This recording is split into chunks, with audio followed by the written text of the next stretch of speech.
One second, welcome back to my channel Raju Sunta classes. आज जो हम चैप्टर स्टार्ट करने जा रहे हैं वो अकाउंट्स ऑफ बैंकिंग कंपनी। इसके पहले इसका क्वेश्चन 17 था, बना दिए थे बच्चों लोग को रिक्वेस्ट पे, लेकिन चैप्टर को हम नहीं पढ़ाए थे, तो आज इस चैप्टर को स्टार्ट करेंगे। आज इसका शेड्यूल वगैरह सब, आज एनेक्सर वगैरह सब लिख देंगे। क्वेश्चन हम लोग नेक्स्ट क्लास से इसका रेगुलर बनाते जाएंगे। तो देखिए, अकाउंट्स ऑफ बैंकिंग कंपनी क्या होता है, जैसे बैंक का कंपनी, बैंकिंग कंपनी सब जो है, जितना भी बैंक्स है वो अपना अकाउंट्स कैसे मेंटेन करता है। देखिए, तो बैंकिंग कंपनी की जो एक्ट बना था तो उसको बोलते थे इंडियन बैंकिंग कंपनीज एक्ट 1949 में स्टैब्लिश हुआ था, ठीक है।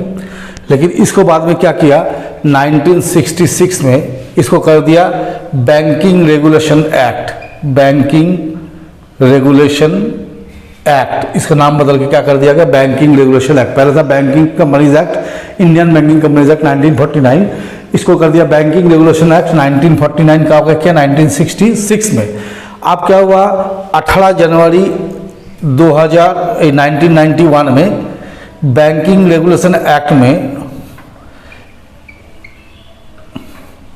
थर्ड शेड्यूल जुड़ा। थर्ड शेड्यूल, इसमें क्या हुआ कि प्रॉफिट और लॉस, पहले इसका साधारण कंपनी जैसे फाइनल अकाउंट मतलब ऐसे ही बनता था। 1991 के बाद इसमें थर्ड शेड्यूल जुड़ा, जिसमें इसको बनाने का प्रक्रिया को बदल दिया गया, जिसको हम लोग आज सीखेंगे। और ये जो अभी हम पढ़ाएंगे 1991 के बाद ये शेड्यूल आया था, उसके पहले 1991 पहले शेड्यूल में अलग बनता था। तो चलिए हम लोग आज इसको लिखेंगे, कैसे इसका पीएल बनाना है, कैसे बैलेंस शीट बनाना है, शेड्यूल में क्या लिखना है। ज़्यादा हम बुक इस लैंग्वेज में नहीं जाएंगे, बुक में जितना लैंग्वेज दिया उस तरह से हम नहीं लोग बनाएंगे। हम लोग सीधा सीधी प्लेन इस तरह से लिखेंगे ताकि आइटम सबको हम अलग से लिख सके। बुक्स में जितना से किया उस तरह से हम लोग नहीं करेंगे। तो देखिए, इसमें हम लोग को दो चीज़ बनाना होगा। एक बनाना होगा प्रॉफिट एंड लॉस अकाउंट, जो कि इसका शेड्यूल होगा 13 to 16। एक बनाएंगे बैलेंस शीट, इसका शेड्यूल होगा शेड्यूल 1 to 12, 1 से लेकर 12 तक इसका शेड्यूल होगा। तो यदि हम लोग बैलेंस से पहले बैलेंस शीट बनाते हैं कि 1 से लेकर चालू है, तो 1 से नंबर 1 से शेड्यूल लिखेंगे। तो नंबर 1 से जब शेड्यूल लिखेंगे तो बैलेंस शीट का पहले प्रोफोर्मा यहाँ पर हम लोग बना देते हैं ताकि सुविधा हो, ठीक है। जैसे मानिए सिंपल सा हम बनाएंगे, ज़्यादा इसमें लेंदी नहीं करेंगे। जैसे मानिए अमाउंट का कॉलम है, ऐसे बुक में देखिएगा 2 साल दिया, प्रीवियस ईयर, करंट ईयर दिया, अपन ऐसे भी कर सकते हैं। करंट ईयर, प्रीवियस ईयर 2 साल का दिया रहता है, लेकिन क्वेश्चन तो लोग 1 ही साल का रहता है। तो यार लिख देंगे बैलेंस शीट, ए मनी इधर लाइबिलिटी साइड है मेरा, तो पहले लिखेंगे शेयर कैपिटल, ये हो गया शेड्यूल 1। दूसरा लिखेंगे reserve and surplus, reserve and surplus, ये हो गया शेड्यूल 2। फिर लिखेंगे डिपॉजिट, शेड्यूल 3। चौथा लिखेंगे बोरोइंग्स, शेड्यूल 4। फिर आपको लिखेंगे लाइबिलिटीज, करंट लाइबिलिटीज और अदर लाइबिलिटीज, ठीक है, करंट लाइबिलिटीज, शेड्यूल 5। तो इसको जोड़ देंगे यहाँ पर, ये लाइबिलिटी साइड हो गया। ठीक इसी तरह से एसेट साइड में जब लिखेंगे या लिखेंगे cash in hand and balance with RBI, reserve bank of India, ये हो गया शेड्यूल 6। दूसरा हो गया balance with other bank and money at call and short notice, money at call and short notice, ये हो गया शेड्यूल 7। इन्वेस्टमेंट, यह शेड्यूल 8। लोन एंड एडवांस, ये हो गया schedule 9। Other asset,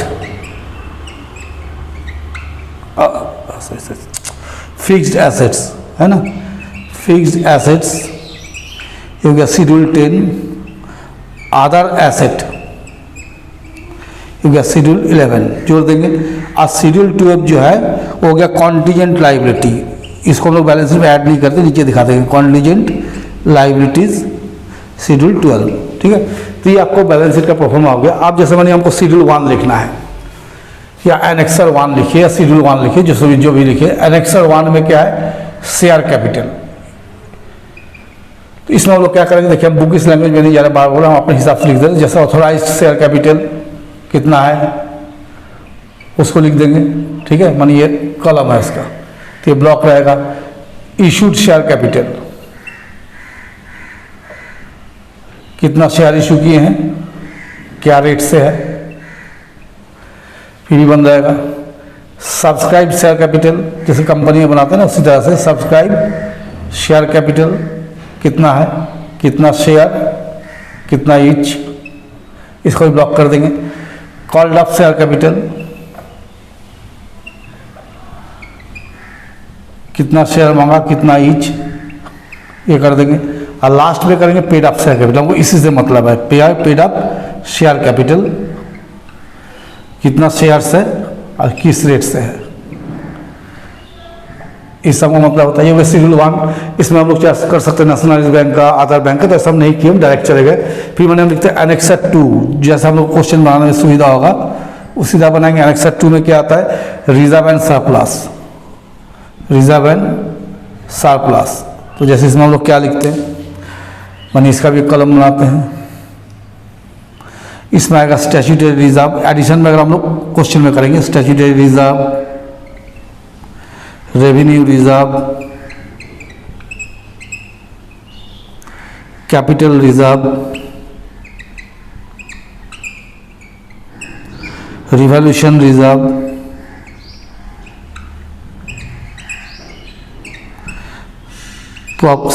statement of profit and loss,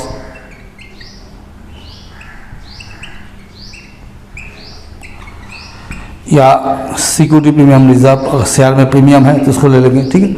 इस तरह का रिजर्व हम लोग क्या करेंगे, इसके अंदर लिखेंगे, जितना भी रिजर्व है इसको लिख देंगे। और रिजर्व अदर रिजर्व कर दिए, और बहुत सारा रिजर्व होता है ना, उसको लिख देंगे। एनेक्सर 3 में हम लोग लिखते हैं डिपॉजिट्स। तो इस डिपॉजिट्स में हम लोग क्या क्या लिखेंगे, जैसे मैंने ये डिपॉजिट्स है मेरा, ये क्लब है, तो इसको लिखेंगे हम लोग फिक्स डिपॉजिट, अगर दिया हुआ है तो इसको लिख देंगे। देखिए इसमें आपको बुक में दिया हुआ इनसाइड इंडिया आउटसाइड इंडिया, वो सब में नहीं जा रहा है ना, डायरेक्ट लिख दे रहे करेंट डिपॉजिट, ठीक है। फिर मानिए सेविंग्स डिपॉजिट, रिकरिंग डिपॉजिट, ये 4 डिपॉजिट होता है। कोई कोई टर्म डिपॉजिट बोल कर भी लिखता है, तो इसको जोड़ देंगे तो एक फिगर यहाँ आएगा, तो ये शेड्यूल 3, ठीक है। फिर एनेक्सर 4 में बोरोइंग्स, मतलब लोन वगैरह कहाँ से लिए उसको दिखाएंगे हम लोग। तो मानिए loan from RBI, reserve bank of India से कितना लोन लिए, लोन फ्रॉम आधार बैंक से कितना का लोन लिए, loan from Aadhaar financial institutions, उसको लिख देंगे, ठीक है। Loan from outside India, outside India से अगर कोई लोन है तो उसको भी लिखेंगे, जोड़ देंगे। तो ये आपको गया 4 सीरियल हो गया। इसका होता है एनेक्सर 5, तो वो मिटाना पड़ेगा, थोड़ा सा मिटा के फिर हम लिखते हैं ना, अकेले रिकॉर्डिंग करने में बहुत झमेला है, मिटाओ लिखो। Annexure 5 current liability, other liability बोल के भी लिख सकते हैं, ठीक है। इसमें क्या क्या आएगा, इसमें हम क्या कर देते हैं यहाँ पर, इसमें आएगा bills payable, inter office adjustment, outstanding expenses, prepaid incomes, creditors, अगर कुछ है तो क्रेडिटर्स, ठीक है, एंड ऑल प्रोविजंस, कोई भी तरह का प्रोविजन रहेगा तो उसको लेंगे। तो ये हो गया आपको लाइबिलिटी साइड का। अब आप जैसे एसेट साइड में आएंगे, तो एसेट साइड में कहाँ से चालू होगा, एनेक्सर 6 से। तो एनेक्सर 6 में अगर जाएंगे तो एनेक्सर 6 में क्या है, cash in hand and balance with RBI, cash in hand and balance with RBI. तो ये तो सिंपल सा है, इसमें ज़्यादा कुछ है नहीं। यहाँ लिख देंगे कैश इन हैंड, कितना कैश हाथ में है, बैलेंस विथ आरबीआई के पास कितना डिपॉजिट रखा हुआ है उसको लिख के जोड़ देंगे तो ये आ जाएगा। फिर देखिए एनेक्सर 7, इसमें हम लिखे money at call and short notice, money at call and short notice and balance with other bank.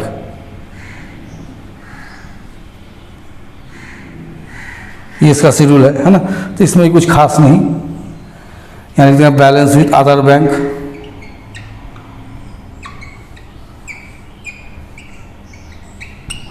Money at call and short notice, money at call and short notice जोड़ दें यहाँ पर तो एक फिगर यहाँ आ जाएगा।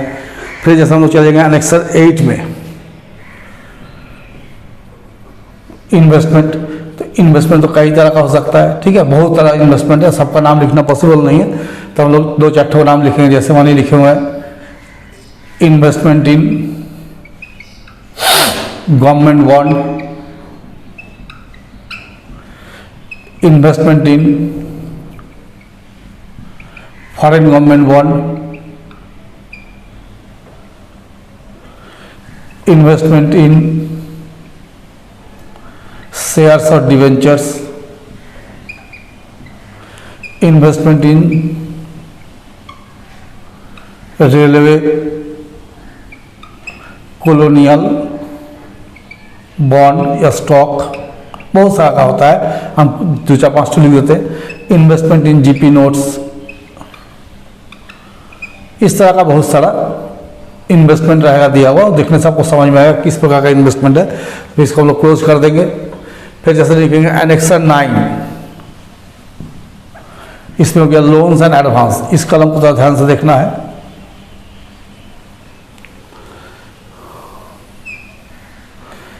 जैसे हम यहाँ हम लिखेंगे bills discounted, cash credit, bank overdraft, loan to customers,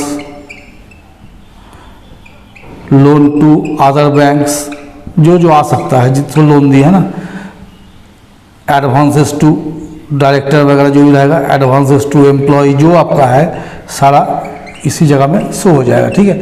तो इसके बाद आता है एनेक्सर 10 जो कि मेरा फिक्स एसेट है, फिर हमको मिटाना। चलिए एनेक्सर 10 देखते हैं, हट जाता है तो ठीक है, हटेगा तो नहीं रखता है। फिक्स्ड एसेट्स, फिक्स्ड एसेट मतलब लोग जानते हैं क्या कहता है, जैसे प्रेमिसेस हो गया, फर्नीचर हो गया, ठीक है, प्रेमिसेस या building, furniture and fittings, fixture and fittings, ठीक है, अदर फिक्स्ड एसेट और भी बहुत सारा हो सकता है। इसको लिख लेंगे तो टोटल कर देंगे। अब मनी लिखना हमको एनेक्सर 11, तो चलिए फिर इस साइड इसी को मिटा देता, अब इसका तो काम नहीं है। तो देखिए यहाँ पर मिटा के हम लिख देते हैं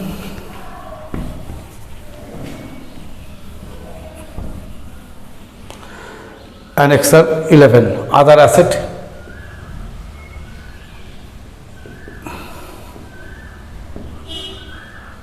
इसमें क्या क्या आएगा, जैसे इसमें मेरा आएगा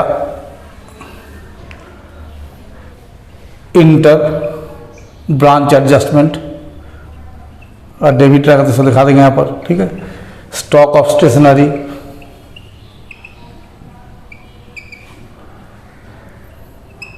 स्टॉक ऑफ पोस्टेज स्टैम्प, ये सब वगैरह आएगा ना।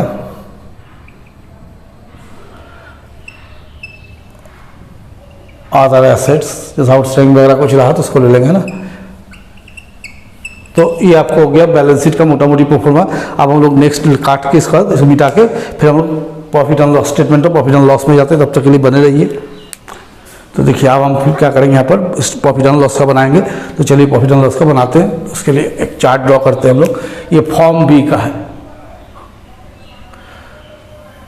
जैसे मानिए हम लिखते हैं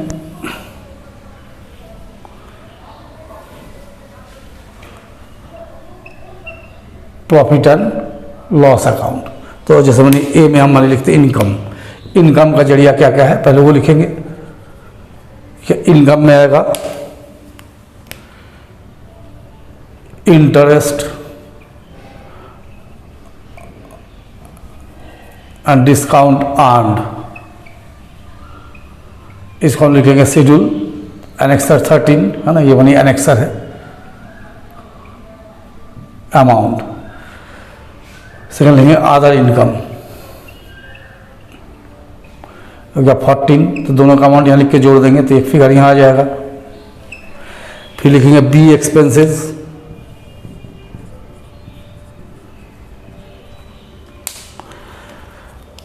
इसको लिखेंगे इंटरेस्ट पेड और एक्सपेंडेड जो भी लिखे 15, ऑपरेटिंग एक्सपेंसेस,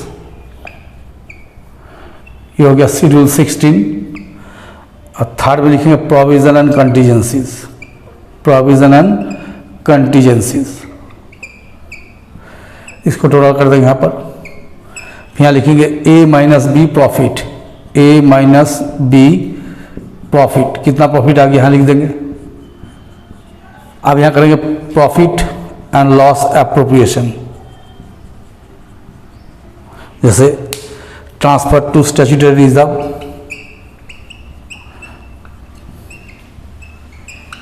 स्टैट्यूटरी रिजर्व में कितना पैसा भेजना है, ट्रांसफर टू अदर रिजर्व,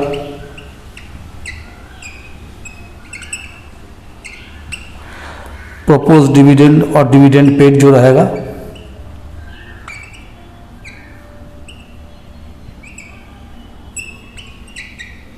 यहाँ कर देंगे बैलेंस ऑफ प्रॉफिट, कितना बचा, ठीक है, ये जोड़ देंगे तो है ना यहाँ आ जाएगा। इसका जैसे एनेक्सर लिख रहे थे हम लोग, तो एनेक्सर 13 लिखेंगे इस हिसाब से। क्या क्या आएगा इसमें देखेंगे, annexure 13 interest and discount earned, मानी ये कलम है मेरा, तो इसको हम लोग इस तरह से करेंगे। इस पेन में इंक खत्म हो गया था, दूसरा पेन ले लेते हैं। जैसे मैंने इस कलम को करेंगे इस तरह से,